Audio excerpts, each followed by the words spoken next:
Hey, what's going on, everybody? Your boy Blake Money Blake Weather. You can't really see me, but that's okay. We don't need to see me. We got my man from the UFC, Oluwale Bamgbose. How's it going, my man? How you doing?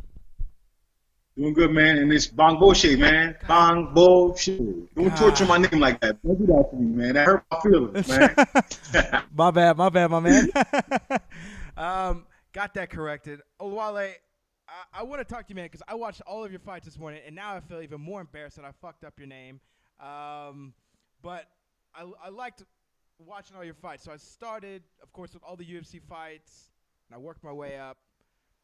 I want to talk first, so, man, it's going to be nice to see you since last April, man. What's been going on with you, and how have things just kind of been outside of the ring now you decide to come back?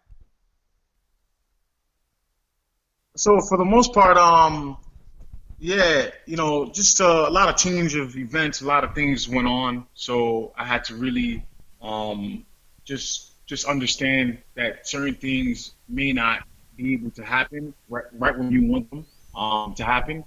But for me, it all related to off time, and that off time related to perfect time. And what I mean by that is perfecting the overall game.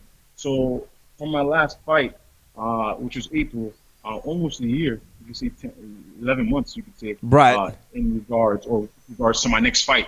It's about 11 months, or it will be.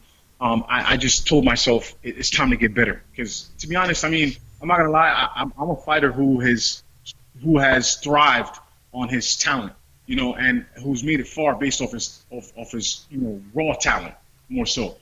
And in the UFC, in order to survive, you need more than raw talent, man. You need the raw talent, but you need technique. You need time. You need the mat time. You need to build on certain areas that are not particularly your strengths. So in my off time, I was able to do all that. You know what I mean? Getting better in particular areas that I'm not really good at. And honestly, I could honestly say I am a complete fighter right now as we speak. I am a complete fighter. And no longer will I be using my raw talent to win fights, but rather using what it is that relates to being a mixed martial artist to win fights, and whatever that entails. My fights will surprise me. How I win my fights will surprise me. That's the goal, and ultimately to win, to get that title, and to better my life and the people around me, and to ultimately build on the legacy that God has allowed me to embark on.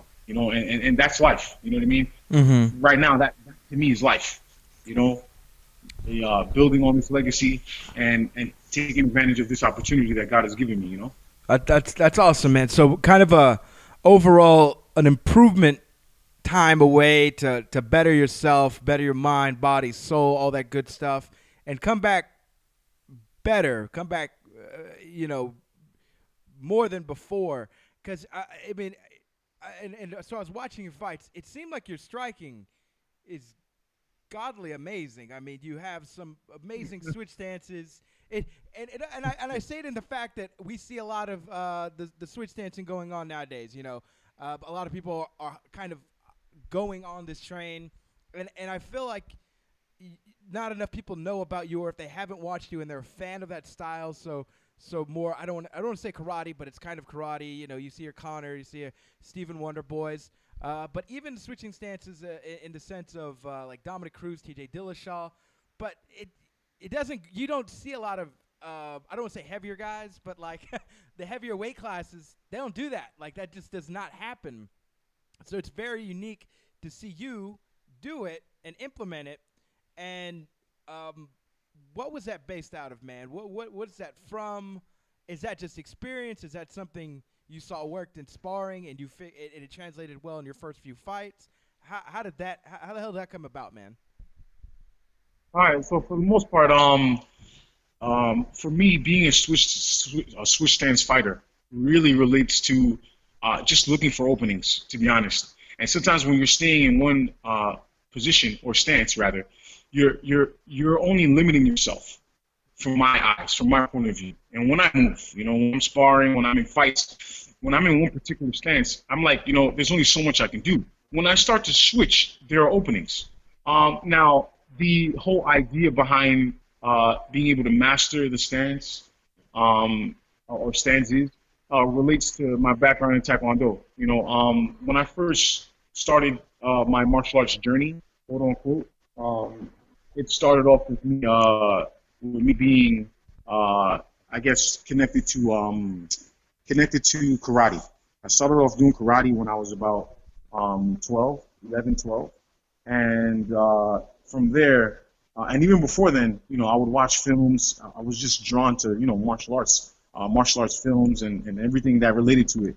And when I got older, I decided to, fast forwarding past the age of 12, when I was around 16, 17, I haven't practiced it in so long. So, no one really supported me, not even my parents, aside from education. They were like, school, school, school. Right.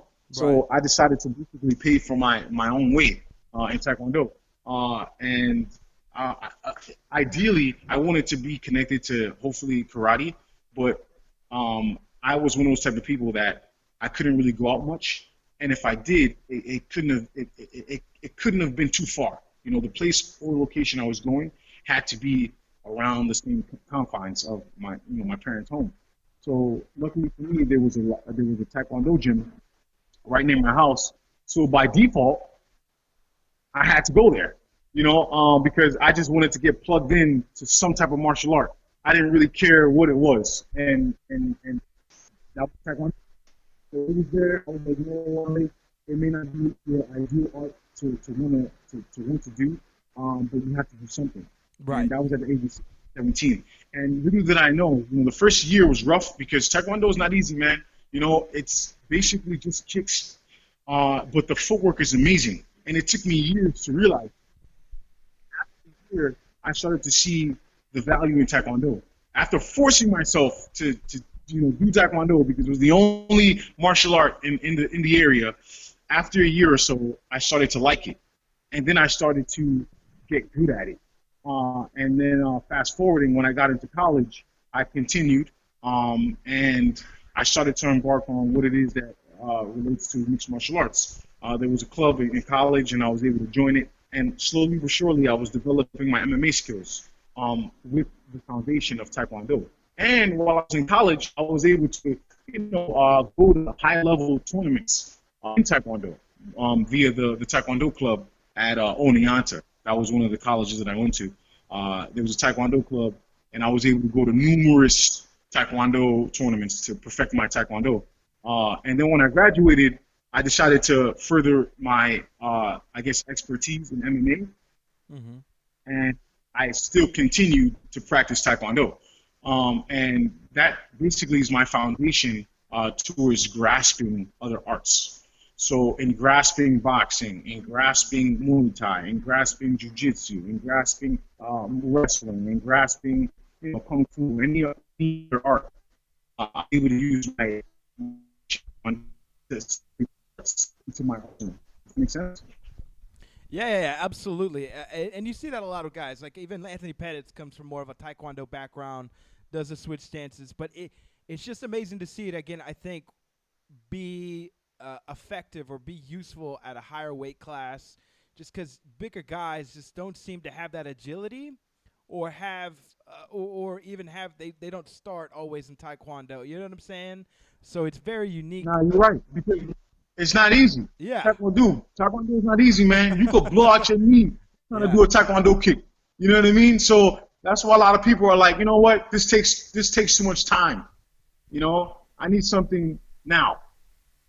But sometimes it's important to take time to, especially do something like martial arts, in particular Taekwondo, so that you can better your overall skill. You know? Right. Exactly. I agree 100%, man. Because if anybody watches your fights, like especially the Daniel Safadine fight, like that was crazy, man. Like, um, it was, and it was funny too because I see a lot of people. You see a lot of I don't want to say you, but the general you people see a lot of switch dancing, and that not always is a foot placement correct. So when you switch stances and say you then go southpaw of whoever your opponent is, your foot still stays on the outside, which is very important, especially when you're wanting to get the advantage on angles or footwork or cut to an opening really quick, because you see that a lot when people make the mistake of keeping the foot on the inside when somebody's southpaw, the other person's orthodox, and that person who has their foot on the inside gets hit more or gets attacked more, just because of the footwork or because of the angle that they're at. So that's definitely something I noticed, which I really liked. But it's a lot of subtleness, a lot of subtle, I don't want to say flashiness, but just a lot of subtle feints, a lot of subtle movements that it seems like you like to implement and set up. And you like to throw just heavy leather, man, with these leaping lefts and leaping rights. But it's out of nowhere, man. Very explosive style. With that, I mean, it seems like this is a style all of your own, and I'm very fascinated by styles and footwork and stuff like that, man. And I'm not sure if you laughing is a good or bad thing, but no, I don't. Just observation. Yeah, absolutely. Just definitely observation, man. I like to be definitely a student of the game. But that's definitely an observation I've made. So is that something? Because that's not something you walk into a gym. That's not the first thing they're going to teach you is throwing a leaping left or a leaping right and then switch the stance while you're doing it. You know what I'm saying? Like, it just don't happen, man. How did that develop? How did that develop, and where did that pick up, man? Because that's something unique that I've seen just from you at the 185 division. Like, you see it very rarely, but it's something that you work that is effective, but also in the Cesar Ferreira fight, it kind of cost you a takedown or two. You know what I mean?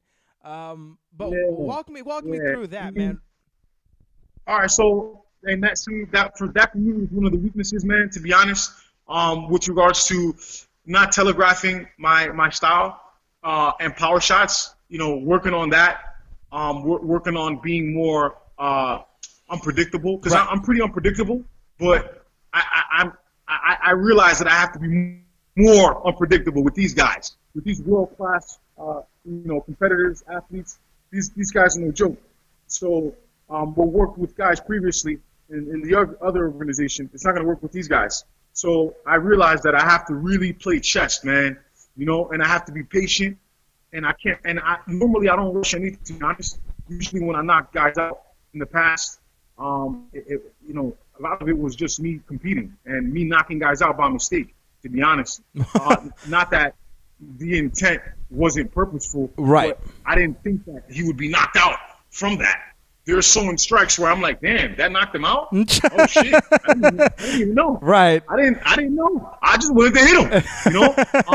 But that's what made me realize that I had knockout power. Right. And in the UFC, I found myself trying to force the knockout, and that's not what I did in the past. I never forced my knockouts, man, and that's how I was able to get it. So moving forward in the UFC, I can't force my knockouts because number one, the scouting report is going to be, this guy's going to try to knock me out in the first round, and if he can't, we got him. Right. I want guys to realize that I'm going to try to knock you out in the first, I'm going to try to knock you out in the second, and I'm going to try to knock you out in the third, and God willing, when I get to the fourth and the fifth, I'm going to still try to knock you out, and eventually I will. Eventually I will knock you out. It's not going to stop. You know what I mean? And that's what I had to work on and develop, and not being this one-dimensional, one-round guy. You know what I mean? That's being associated with who I am. Right. And my overall style, to be honest, is something that I believe martial arts. It's funny because there was some famous actress that talked about martial arts is not an art. Oh, Meryl Streep. Oh, Meryl Streep looking ass. Like, women, you don't see me judging you. You act. You don't see me saying acting is not whatever. That's not my place. And martial art is an art. First of all, its name relates to the term art. That's number one. And if it wasn't an art, that name wouldn't be associated with MMA as a whole. That's number one. Right. Number two, first of all, coming from a martial artist, perspective, I'm not a robot. I don't just do. You know what I mean? And just, stiffly move or whatever the case may be, or move based on, whatever coding. I'm freelancing. I'm drawing. I'm painting. I'm using my mind as well as my body and my spirit to create these combinations, to create my style. And that to me is creativity. Creativity is essentially the mark, the standing point, the standing block of art, is it not? I would agree with that. Creativity is what makes art art. And martial arts, to me, is what that reflects. So when I fight, I reflect that creativity. Plus, I don't like being like the other guy. I was never fond of being like someone else, whether it be in martial arts, whether it be in, the real world. I never liked being like other people. So I was always a fan of being creative, being rare, being different, and having essentially your own style. So thank God I've been able to develop that on my own. And that's where these leaping strikes come from, the footwork and the movement. It's because I realized that I'm more comfortable being myself, being creative. And this is how I get knockouts. When I'm creative, when I come in my own style, obviously that is derived from past styles, based off martial arts that I've mentioned, Muay Thai, Taekwondo, boxing, wrestling, Jiu-Jitsu, etc., Kung Fu. My style is a reflection of those styles, but in my own way. I could see that, man. And it's flowy for you, man. Like it seems like it. I like to use the word flowy. It's a Conor McGregor, like he's kind of made it big, but you see that with certain martial arts. Like it doesn't look robotic. You don't get the same, cookie cutter. I'm doing a Muay Thai stance, and then I'm gonna, do a wrestle. I'm gonna do a double leg takedown into a single. Like it's for you, it's flowy, which is what I liked about it when I first started like just kind of digging into your fights, man. It's a style unique to your own, and I'd love to see what improvements that you come out with. Now, you still saying at middleweight division, because it seems like you're very agile at that weight class. You do look a little bit smaller from. I'm not there in person, so I don't fucking know, quite honestly. But I'll be the first one to admit it, man. Like I don't know shit, man. I like to have fun behind the mic with fighters. But it just seemed like you were a little. It didn't seem like it bothered you, but it seemed almost. Was Cesar was he bullying you because he was bigger? Because it seemed like you were agile between all the rest of the time where he couldn't get his hands on you. You're faster. You got dynamite in your hands. But is that anything that you've ever considered, or are you just gonna stay at middleweight? Man, to be honest, man, whew, I have a very weird body type in the sense that I'm right in between. If there was a weight class that was in between welter and middleweight, that would totally be my division. But unfortunately, there is no weight class for me. Right. So I understand and I see over the years I've seen the detrimental effects of weight cutting. Yeah. Now, don't get me wrong. I still weight cut. Now I don't weight cut as insanely or as much as other fighters because honestly, it's not helping. It's not. And I'm already skinny, or I would say slim, because I'm pretty muscular. Yeah, yeah. I'm not huge. I'm not huge or whatever. I'm very much so. I have a Bruce Lee type of body. You know what I mean? Obviously, I'm a little bigger, but I mean that in the sense that I'm very lean. You know what I mean? And lean, in my opinion, lean individuals or lean fighters, should not be cutting weight or significant weight. They shouldn't, because it becomes overdoing. You know what I mean? As opposed to cutting because there is fat. I have like 4% body fat. Jesus Christ. If I cut to 170, exactly, bro. If I cut to 170, what the fuck? Excuse my language. Like, what the fuck am I gonna lose? Like, right. Am I gonna have to lose muscle? Am I gonna have to lose bone density? Like, no, I can't. So, all my career, all my life, I had to focus. I had to pretty much understand that I have to fight bigger guys. So I'm used to it. It's just that Cesar was a bigger guy, but he was also very skilled. I'm not gonna say I slept on him, but I was very impressed with how well-rounded he really was. Right. Yeah. He was able to use his legs. What'd you say? I said, yeah, right, man. I was agreeing with what you were saying, man. Yeah, man. The dude was pretty well-rounded, man. I'm not even gonna lie. He used his striking to throw me off, to make me think that it was a striking battle. Then when he realized he was losing the striking, in great timing, he transitioned to another a focus, which was wrestling. And it's a focus that I like, but I wasn't training my ass off like I did with my striking. Now I've been forced because, number one, it's all about development. It's all about getting better, understanding that. If you don't understand that as a fighter, that you need to get better, then you should not be a fighter. You have to develop, and it shouldn't be a hard thing. You know what I mean? Like, to understand. So, that's something that I pride myself on, which is getting better as a person, as a fighter. And thank you, Cesar, for exploiting that aspect of my game. And allowing me to realize that I need to work on a particular aspect of mixed martial arts further, because I was working on it, but not as much. Right. But yeah, he targeted wrestling and decided to grapple with me instead of striking with me because he realized he was losing that battle. And I don't blame him. That's smart. You know what I mean? Yeah, no, it absolutely I'm not is. striking with this guy anymore. I'm gonna take the fight to the ground. And now I've realized I have to be ready for that transition and dominate in that transition too. You know what I mean? And or defend at the very least. Right. You know what I mean? Like, if I'm beating a guy's ass and he tries to take me down as a way of bailing out, no, buddy. No. You gotta enjoy this. Just like I'm enjoying it. You know what I mean? That for me relates to what happened. You know, I don't think it has anything to do with the weight, because I've been a 185er pretty much my whole career. Yeah, these guys are bigger, but I don't care. You know, I'm a fearless fighter. I'm confident in my abilities. I work very hard, and I'm not afraid of fighting the bigger guy.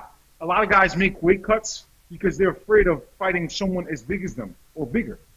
I don't care, and I'm not gonna lose myself to be or to have an advantage.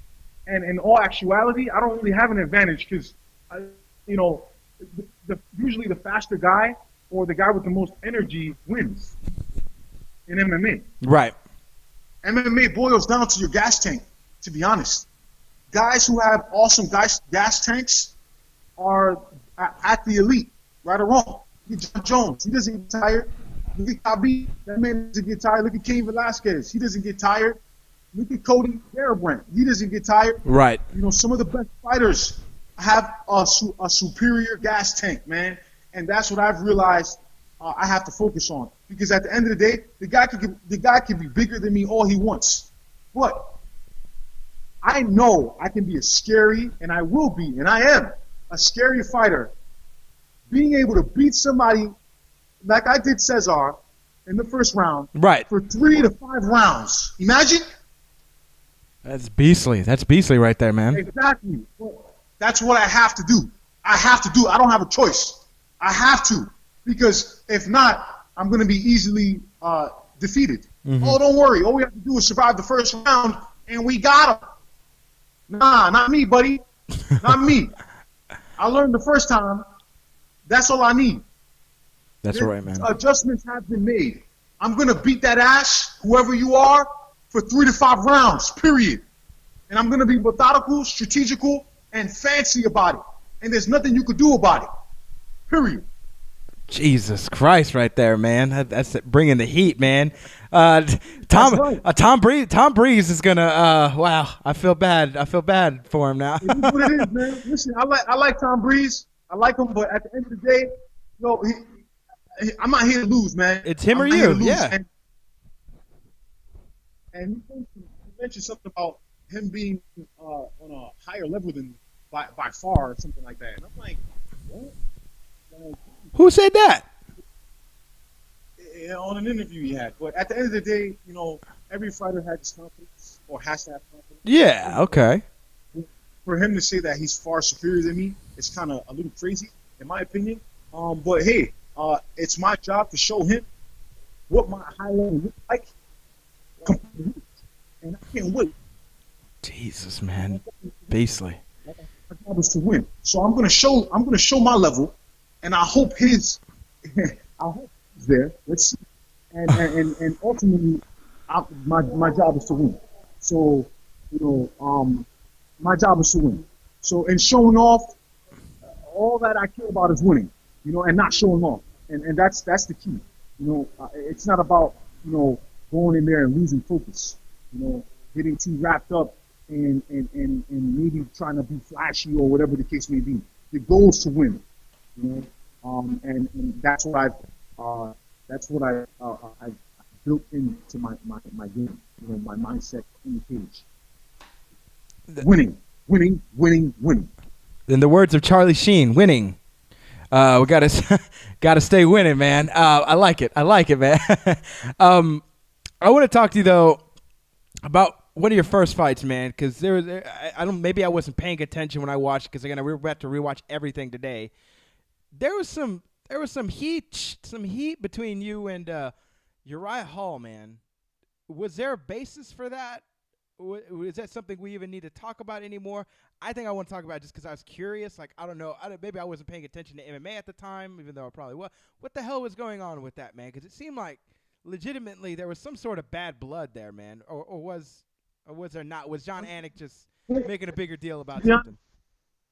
Yeah, I mean, to be honest, man, for me, it's one of those things where it's the past, but, it could easily be revived again. Let's say if an opportunity comes, for us to bang again, I can't wait.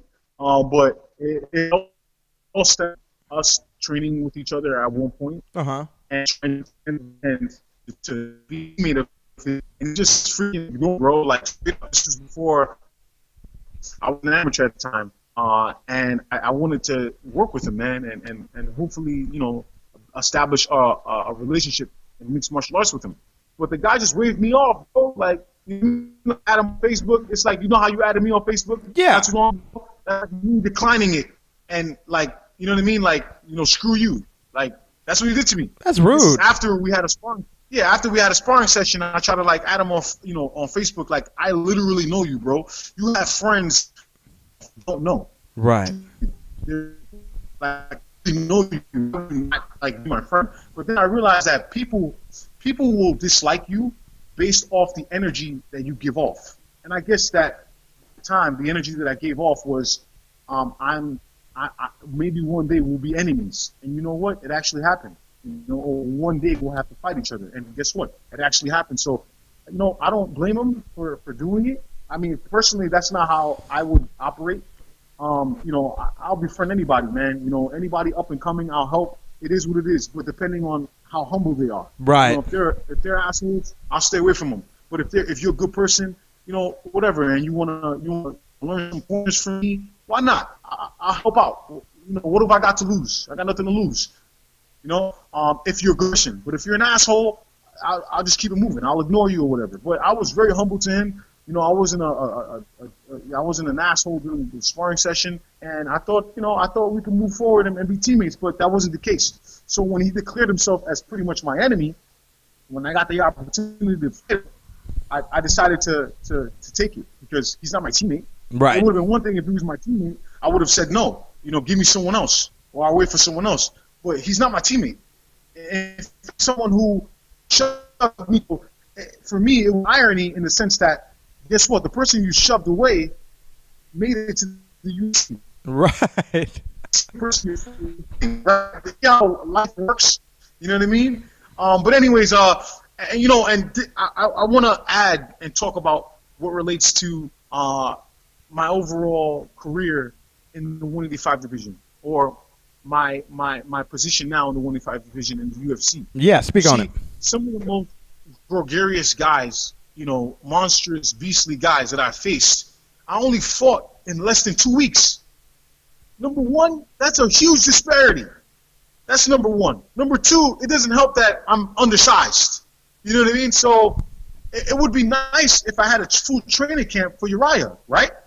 Right, yeah, absolutely. It would have been awesome. And I didn't have a full training camp. So that freaking sucked. And then same thing with Mutanch. I had like 6 or 5 days to get ready for that guy. And granted, I almost finished him. Yeah, you did. And that first round was close, man. Yeah, man. I wish I had a full training camp. So that's also one of the mistakes that I realized I was making, which is fighting these world-class opponents in less than 2 weeks. This is not smart. Yeah. It's not, man. It's I not. mean, I'm not gonna lie. I'm a tough fighter, and I ain't gonna lie. I don't give a rat's ass. I'm there to bang, baby, and I'm ready to bang. But you know what? I need to be smart about how I go about that. Right. I don't have nothing to prove, at least right now anymore. You know, I'm not scared of anybody. But I have to be smart because accumulating losses is not going to allow me to be a champion one day in the UFC, right or wrong. No, that's true. That's absolutely true. Yeah. I don't think I could have said it better. I could have said it better best or whatever that. But you know, for you to be realistic with yourself, I think that's a great perspective because there's so many fighters that will not be realistic with themselves, and then just they're not going to be champions. You know what I mean? This is a smart. The people who get to the top are the people who are smart, and it sounds like you got a good head on your shoulders, and it maybe all this time that you've taken off, whether you already knew the things or not. I think people are going to like this interview because you're being realistic with yourself and the approach that you need to take, and not only to fighting, but fighting, like you said, man, these monsters at 185, man, and you're one of them. You know, so not only do you got to worry about these people got to start worrying about you, man, and not sleeping on you, because I think Mutanchi slept on you in that first round, and when he got woke up with these hands. You know what I'm saying? Like it was singing a dare. You know what I'm saying? These hands called for him, you know, and he answered. Yeah, I think, you know, and you know, obviously his experience kicked in. But it seems like people with experience and people that have been in the UFC just a little bit longer are the ones that are beating you. And obviously it is, again, you took these short notice fights. It's a gamble, man. The whole fighting game is a gamble because – you know, Weidman took, you know, Munoz on a 10-day camp, and he went out there and he won, you know, like, so I get it. Like, gambling is one of those things, but as you collect the losses and then step back and like, okay, I'm doing well when I have full training camps. Let's see how this goes, man. And I think Tom Breeze is going to be a good test now that you have this full camp. How long have you known about this fight, my man? Yeah, I've known about it. You could say since early January. Okay. So yeah, around that time, and for me, you know, and that this, you know, what we're talking about solves the question of whether I should move either down or up.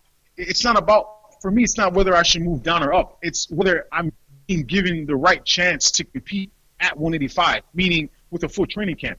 Right. Because these guys are bigger. So it's not a matter of me cutting so that I could be in the right weight class. No, I need time to prepare for these guys. And once I realized that this is a weight class I God willing I will be able to dominate in, but I have to embrace the full training camp that I'm given so that I have time to internalize you know, beating these guys, strategizing against these guys, coming up with the game plan, you know, understanding how I need to finish. You know what I mean? Right. And for the most part, with regards to the question you asked about, you know, Cesar, for me, it's like, you know, you can't sleep on any of your opponents. Yeah. You know what I mean? And I believe Cesar probably slept on me a little. He was like, you know what?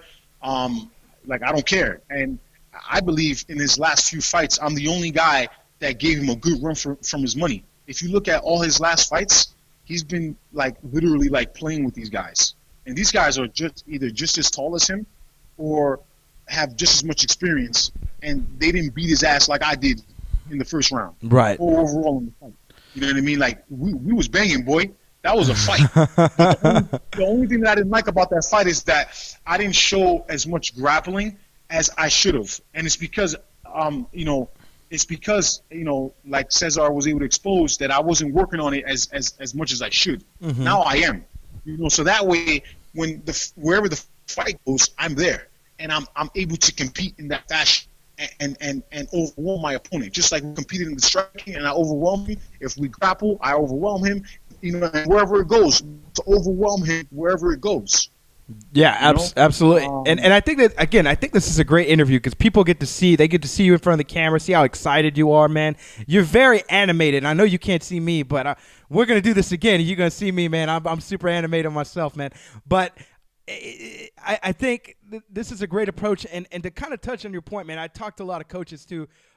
There's a note that stuck out to me. I forget which one of them told me this, but it was the point of, and this is going to be like one of those hallelujah, amen moments. But if I practice a move more than you, or a transition more than you, or a position more than you, I win when we get to that point in the fight. You know what I'm saying? If I'm practicing just this one thing more, so it seems like this exactly what you're saying, man. He did this a little bit more than you, or more than you. You did a little bit less. So now you take this time. You fill in all those gaps with cement. You know, you fill in all the holes, and you come back solid, man. And I'm excited to see you fight, man. Is there any? I know there's not any hesitation to sign on the fight, but is there any sort of like, not I don't want to say worry. Worry is not the word, but just kind of like curiosity about fighting in a different country, man. You're gonna be fighting in London, right? So, you know, having to look for maybe things to help out with weight cuts or the right foods and stuff like that. It's gonna be a little different, you know. Yeah. For me, I'm all set when it comes to that. I mean, I respect all my opponents. I respect Tom Breeze. And I will continue to game plan and study and master film and strategy on winning. But ultimately, that's the goal, to win, and that's what I'm going to do. Because I have a goal, man. That goal is to wear that gold strap one day. And I'm going to do everything in my power to make sure that happens. I'm gonna do everything possible to stay on course. And the only advantage the only advantage Tom has is potentially being me being in London. But at the end of the day, once that cage door locks and we exchange a few blows, I know I'm gonna forget about that crowd. That's for sure. And I'm gonna focus on the task at hand. Because that crowd ain't got nothing to do with what's going on inside that cage. And I beat Mufanti's ass in Florida, in the place in which that was his training state, his home. I mean, he's from Brazil, but Florida is where he trains out of. Right. And I was able to come really close to finishing him, and that's key for me. Mutante also helped me with understanding that, bro, you're gonna have opportunities to finish, but you have to be calm in the finish. You can't rush it. And I think a lot of the mistakes that I made with Mutante was I tried to rush the finish, and all I had to do was stay on course, and the fight would have been mine. But it is what it is. I learned from that mistake as well. That closing out on the finish is imperative, and also have the same attitude, but make sure that it lasts. Have the same aggression, but make sure that it lasts. Throughout all 3 rounds. Right. And more than anything, that I'm competing. 100%. Whatever he's doing, I'm doing, but better. Jesus, man. And animal. While entertaining the crowd at the same time. There it is. Hey! The job. If you hear booze, it's not really a good thing. So you're gonna have to, somehow, throw them a bone a little bit, throw the crowd a bone a little bit, and then get back to business. There it is. Which is winning. So for me, it's like, balancing all those things, entertaining the crowd while taking care of business and winning. That to me is the goal. So I'm excited about London. It's my first fight overseas, but I'm not used to fighting in hostile territory, which is good. But at the end of the day, I'm excited, man, to be a part of the UFC still. And I ain't going nowhere, baby, because that belt ain't mine. So I got to make sure it's mine before I go anywhere. There it is, man. I like it. All right. I love the attitude, man. Wale, last thing I like to do right before we end the interview, I like to do a thing called random ass questions. And it is what it is. Just some random ass questions, man. So first question, man. Favorite drink at the bar? Oh, I don't drink. You don't drink. So you like water on the rocks. I got you. So favorite drink at the bar would be salsa water and cranberry juice. There it is, man. There it is. Favorite movie of all time? Favorite movie of all time? Yeah. I got 2. Okay. Bloodsport and Dracula. The one that was made in the 90s with Gary Oldman? Nah, the one that was made recently, Dracula Untold. Oh, okay, yeah. With Yeah, it kind of reminds me of the hard decisions that one has to make in life sometimes, um, and a covenant either with good or evil that one has to make. You could kind of say I'm a more positive version or more holy version of Dracula. You know what I mean? My pact instead of a vampire or demon was made with God. there it is, So man. I was able to make a pact with him, and he helped me pretty much uh, uh, develop or master my power, my abilities. For sure, man. I love that. That's deep right there, man. When you're working out, who are some artists you got to have on your playlist? Top 3 artists you got to have on your playlist when you're working out, my man. Coldplay, Hillsong, and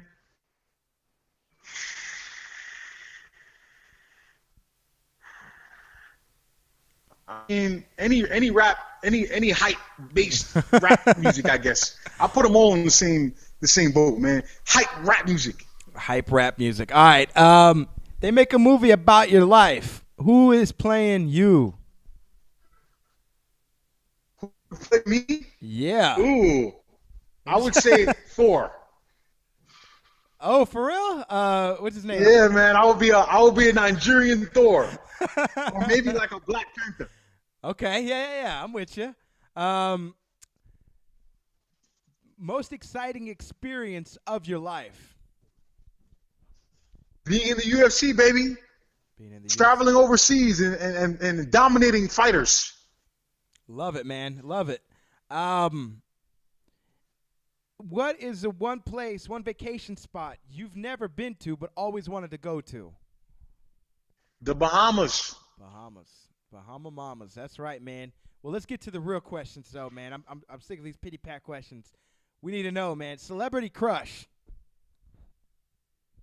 Oh man. Let's see. Even though she's married, Megan Good. Oh, Megan Good can get it. Yep, that's right. Lord forgive me. Country with the most beautiful women. What was that? Country with the most beautiful women. Man, there's a few, but obviously I got to go with Nigeria, number one. America, too. America got some fine honey. I would say, honestly, like places like Ethiopia, India, I believe those women are beautiful women. Country with the ugliest women. I the fifth. 1, 2, 3, fifth. Love it, man. Love it. All right, man. If you were not fighting, what would you be doing? Man, I'll probably I got just to be a fighter, man. I got jobs too, but utilizing my degree in social work or social services, I'll probably be working some. I don't even know, man. That's good, man. Utilizing, putting that degree to work, man. Yeah, that's always a good answer. Oluwale, it's been awesome having you on. Let people know where they can find you on social media. Shout out any sponsors you want, man. Shout out anybody you want to shout out, man. The floor is yours, my man. Listen, man, I just wanted to give a shout out to all the gyms I'm affiliated with. Thank you so much for the support for my recovery centers and facilities and or sponsors. You know, Fabian Garcia's facility on 34th Street, cryotherapy, Long Island. Thank you guys so much for staying on course with me and bulletproofing me. That's right, bulletproofing the Holy War Angel, a.k.a. the Lion Gorilla. Man. I'm coming, baby. I'm coming. Love it, man. And let me get your last name again so I can get it right. I'm going to get it right. So it's my first name Oluwale, last name Bamgbose. Bamgbose. Oluwale Bamgbose. Did I get that? That's right. Oh, yeah. There You we got go. it. Oluwale, thank you so much for coming on, man. Just taking the time. Best of luck with training. Stay safe, train hard, and hopefully get that win. I'd love to have you back on later on in the year, my man. Appreciate it, man. I can't wait, man. And enjoy the climb, man. Enjoy my climb, man, because you're gonna like it. I'm gonna try to be as entertaining, but as diligent as possible. You know, let's do it. That's all you can do in this sport, my man. Definitely appreciate it. You have a good rest of the day. Train hard, my man. Peace, man. Peace. Thanks, man.